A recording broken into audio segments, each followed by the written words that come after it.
Hello guys, welcome back to another video of how to log in. Today in this video, I'm going to show you how you can log into your Outlook account. Watch the video till the end to know how you can log into your Outlook account. Before moving on, if you are new to our channel, subscribe and hit the notification bell icon so that you'll be notified for any of our new uploads. Now, let's get back to the video.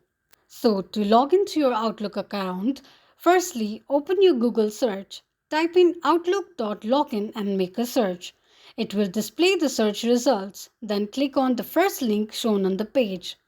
It will take you to the sign in page of Outlook account. To continue signing in to your Outlook account, enter your email, phone number or Skype ID and click on next. If you don't have an Outlook account, simply click on Create One and follow the instruction by filling the credentials.